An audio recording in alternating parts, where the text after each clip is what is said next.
O programa habitacional Minha Casa Minha Vida vai receber 20 bilhões de reais do Fundo Social ainda este ano. O anúncio foi feito pelo ministro das Cidades, Vladimir Lima, em reunião no Palácio do Planalto nesta quarta-feira. Com o reforço, o orçamento total do programa deve chegar a 200 bilhões de reais para o financiamento de novas moradias.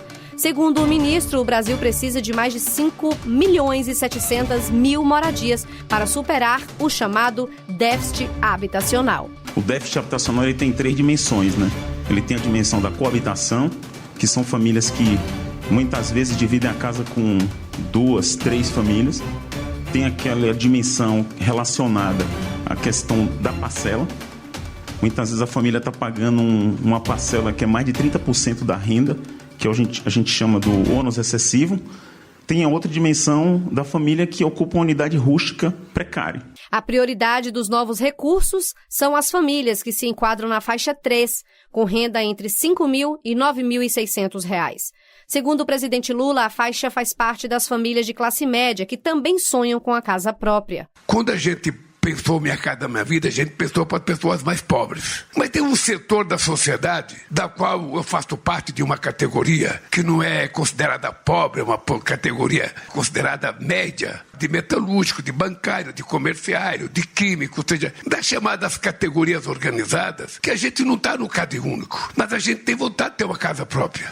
E se Deus quiser, a gente vai contratar 3 milhões de casas até o final desse ano. Ainda durante a reunião para os anúncios, o ministro das Cidades, Vladimir Lima, afirmou que o Brasil vem aumentando a cada ano o número de unidades habitacionais contratadas pelo Minha Casa Minha Vida. Segundo ele, no ano passado foram quase 670 mil moradias entregues pelo programa habitacional. A meta para 2026 é chegar a 850 mil. Outra medida anunciada é a expansão do programa Reforma Casa Brasil. Agora, a renda máxima das famílias que podem financiar reforma do imóvel subiu de R$ 9.600 para R$ 13.000. Segundo o ministro das Cidades, as mudanças são uma forma de combater a chamada inadequação habitacional. Famílias que precisam de um banheiro porque elas não têm um banheiro. São famílias que precisam ampliar um quarto porque elas não têm um quarto a mais. É uma questão de uma reforma na casa de um telhado, de um piso, para que você consiga dar qualidade de vida, dignidade para essa família, que ajustando o imóvel dela, ela não precisa de uma casa nova, ela precisa a gente olhar para a casa dela. O valor máximo para financiamento de reformas também aumentou, passando de 30 mil para 50 mil reais. E a taxa de juros para o crédito de reforma foi reduzida para 0,99%. No fim de março, o Conselho Curador do FGTS elevou o teto dos imóveis financiados pelo Minha Casa Minha Vida. Na faixa 3, o valor subiu para R$ 400 mil. E na 4, passou de 500 mil para 600 mil reais. Da Rádio Nacional em Brasília, Sayonara Moreno. Uma operação contra a radicalização de jovens e estímulo à violência no ambiente digital, nesta quinta-feira, tem 3 pessoas presas e 2 menores internados. Além dos 2 mandados de prisão e 2 de internação, uma pessoa foi presa em flagrante. Ainda foram cumpridos 26 mandados de busca e apreensão. 180 contas foram moderadas no TikTok, Facebook, Instagram, Telegram e Discord, assim como 19 servidores do Discord. Mais de 5.500 usuários foram afetados com a ação policial. Essas ações foram realizadas em 18 estados, envolvendo as polícias civis, Ministério Público, a partir de informações compartilhadas pelo Cyberlab, Laboratório de Operações Cibernéticas do Ministério da Justiça. São eles Acre, Alagoas, Amazonas, Bahia, Ceará, Goiás, Maranhão, Mato Grosso, Minas Gerais, Pará, Pernambuco, Piauí, Paraná, Rio de Janeiro, Rio Grande do Norte, Rio Grande do Sul, Santa Catarina e São Paulo. O foco da operação Bulwark se concentrou no combate a crimes relacionados a atos extremistas, exploração sexual de crianças e adolescentes e compartilhamento desses conteúdos na internet, além da derrubada de perfis e conteúdos criminosos em redes sociais e aplicativos de mensagens. Da Rádio Nacional em Brasília, Gabriel Brum. Nova lei no Rio de Janeiro prevê a interdição de ferros velhos que venderem materiais sem origem comprovada e estabelece punições mais rigorosas em casos de reincidência, como o fechamento imediato dos estabelecimentos. A medida tem como objetivo impedir que esses ferros velhos mantenham a prática de atividades ilegais. A norma, sancionada pelo governador em exercício, desembargador Ricardo Castro, já foi publicada no Diário Oficial. O texto complementa uma norma anterior, de 2021, que já previa punições administrativas no combate ao roubo, furto e receptação de cabos, fios de cobre e outros materiais metálicos em todo o estado, e que acabam sendo comercializados nos ferros velhos. As concessionárias de energia elétrica, de telefonia, de internet e de sinais de trânsito são as mais prejudicadas com os furtos de cabos de cobre. Segundo a regra, que já está em vigor, em caso de flagrante e comprovação da origem ilícita do material apreendido, o estabelecimento poderá ser interditado cautelarmente por até 180 dias. A comprovação deve ser realizada por meio de laudo pericial da Polícia Civil ou por reconhecimento das concessionárias afetadas.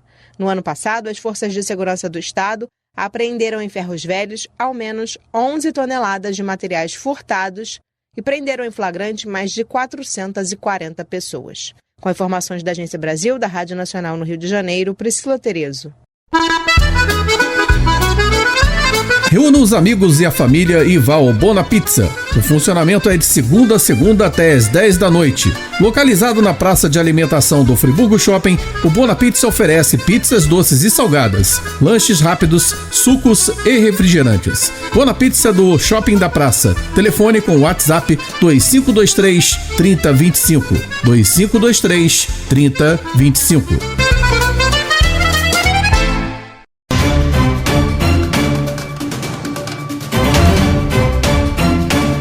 A rodoviária de Belo Horizonte agora faz parte do Circuito Liberdade. Nessa terça-feira, a Fundação Clóvis Salgado, que gerencia o circuito, e a concessionária Terminais BH, que administra a rodoviária, anunciaram a parceria e assinaram um convênio. Com uma movimentação média de 20 mil pessoas por dia e cerca de 600 mil por ano, a rodoviária de Belo Horizonte é um dos pontos de maior circulação de pessoas do estado e principal ponto de chegada de turistas e visitantes de Minas. O prédio, que neste ano celebra 55 anos de inauguração, é tombado pelo patrimônio histórico e artístico do estado.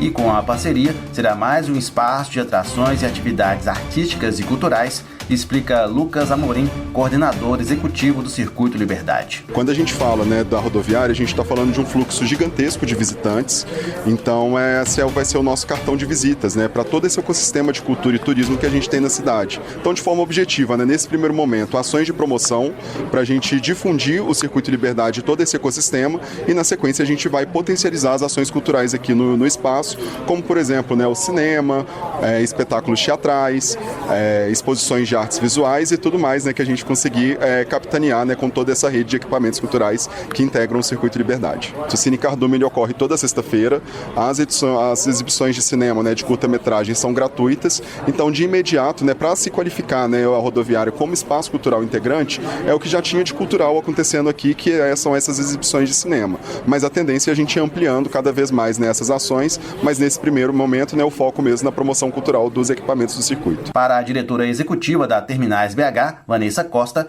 a rodoviária pode ser mais do que um local de embarque e desembarque. A gente espera até que o fluxo aumente, e não de passageiros, mas de usuário, Porque o passageiro é aquele que vem com o propósito de pegar um ônibus ou que está desembarcando aqui.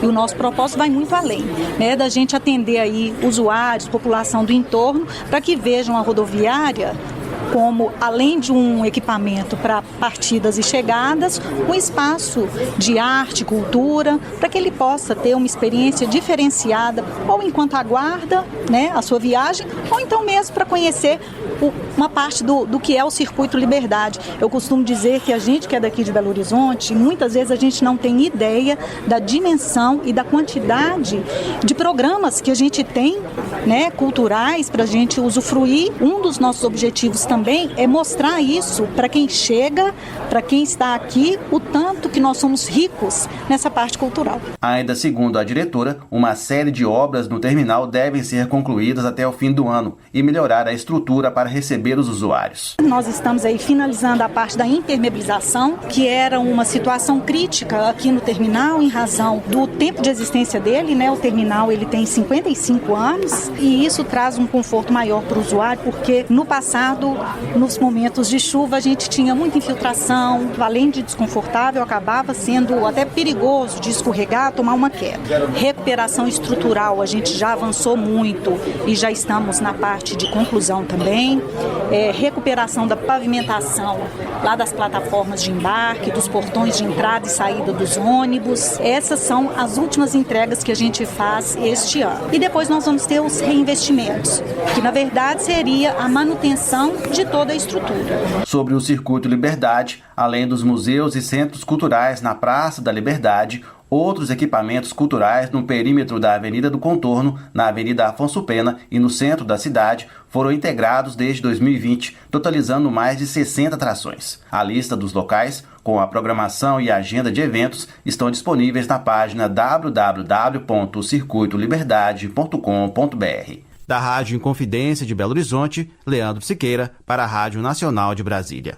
A Polícia Federal afirmou que a perícia das imagens das câmeras corporais dos agentes que participaram da mega operação realizada nos complexos de favelas da Penha e do Alemão, no Rio de Janeiro, pode levar 3 anos. A ação, realizada no ano passado, deixou mais de 120 mortos, 4 deles policiais. O material reúne, ao todo, 9.000 vídeos com imagens de 504 câmeras corporais dos agentes que participaram da operação. Os arquivos foram enviados pela Polícia Militar do Rio de Janeiro para a Polícia Federal, após determinação do ministro do STF, Alexandre de Moraes, relator do caso. A corporação é responsável pela análise do material. Para dar mais agilidade ao processo, a PF solicitou ao ministro que os arquivos sejam enviados por mídia física, no formato original, e que os trechos de interesse sejam objetivamente indicados. A decisão do ministro Alexandre de Moraes faz parte do processo conhecido como a DPF das favelas, que determina diversas medidas para a redução da letalidade durante as operações em comunidades do Rio de Janeiro. Com informações da Agência Brasil, da Rádio Nacional no Rio de Janeiro, Carolina Pessoa. O Ministério da Integração e do Desenvolvimento Regional lançou nesta quarta-feira, 15, em Teresina, Piauí, o edital do programa Floresta Viva, com foco na revitalização da bacia do Rio Parnaíba. A iniciativa integra o novo PAC e prevê investimentos de até R$70,5 milhões. Os recursos provenientes do BNDES e do Comitê Gestor de Revitalização de Bacias Hidrográficas vão financiar cerca de 30 projetos voltados à restauração ecológica e à recuperação de recursos hídricos. As ações priorizam áreas estratégicas da bacia e regiões próximas à usina hidrelétrica de Boa Esperança. A expectativa é beneficiar diretamente mais de 1.300.000 pessoas, com melhorias no acesso à água e no uso sustentável dos recursos naturais. O edital reforça a estratégia do governo do Brasil de promover o desenvolvimento regional com base na sustentabilidade. No Piauí, a iniciativa se soma a outras obras do novo PAC, como a retomada de barragens, implantação de adutoras e projetos de abastecimento, que ampliam a oferta de água e impulsionam a economia local. Da Agência Rádio Gov em Brasília, Claudimário Carvalho. Top Serrana, o portal que conecta você com música, jornalismo, cultura e comunidade. Conteúdo, participação e alto astral. Todos os dias. Uma rede formada a partir de relacionamentos e parcerias. Top Serrana, sua casa na internet.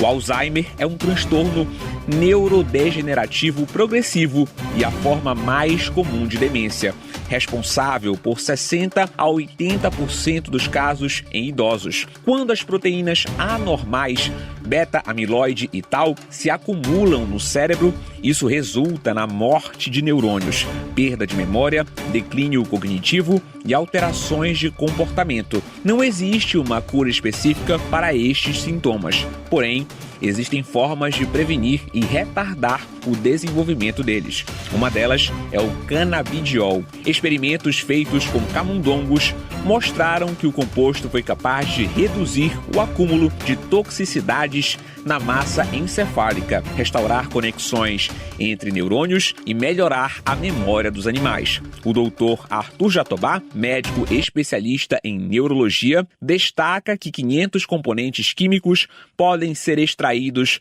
da planta da maconha, a cannabis sativa. Dentre esses componentes, aproximadamente 100 e poucos são considerados canabinoides, e 2 deles, que é o CBD, que é o canabidiol, e o THC, que é o tetrahidrocannabinol, são usados com fins medicinais. E dentro da neurologia, hoje a gente sabe que as principais indicações são a epilepsia refratária, pacientes com dores crônicas e em pacientes com esclerose múltipla que apresentam espasticidade, que é um tipo de rigidez. Um aspecto que chama a atenção deste composto natural é o fato dele não provocar os efeitos psicoativos associados ao tetrahidrocannabidiol, o que torna um candidato mais seguro para estudos clínicos. Arthur Jatobá ressalta que as pesquisas em laboratório mostram que essa substância tem efeitos neuroprotetores. Como efeitos anti-inflamatórios e anti-beta-amiloide. São 2 das principais alterações que a gente vê na doença de Alzheimer. A gente ainda não tem estudos grandes e robustos com uma grande quantidade de pacientes para poder avaliar melhor os possíveis benefícios dessas substâncias. A gente vê na prática do dia a dia, em alguns estudos, que os pacientes que mais se beneficiam dessas substâncias são aqueles que têm alterações comportamentais importantes. O estudo em questão foi conduzido por cientistas da Universidade de Shenzhen, da Academia Chinesa de Ciências e outras instituições. Foi publicado em 19 de março na revista molecular Psychiatry. O canabidiol é um composto não psicoativo da cannabis sativa usado para tratar epilepsia refratária, dores crônicas como a fibromialgia, ansiedade, autismo e Alzheimer, agindo no sistema endocannabinoide. Da Rádio Cultura FM de Belém, Gabriel Nascimento para a Rádio Nacional. 12 aeroportos regionais do Nordeste e da Amazônia Legal arrematados em leilão passam a ser administrados pela mesma concessionária do Aeroporto Internacional de Guarulhos. O Ministério de Portos e Aeroportos assinou o termo aditivo nesta terça-feira.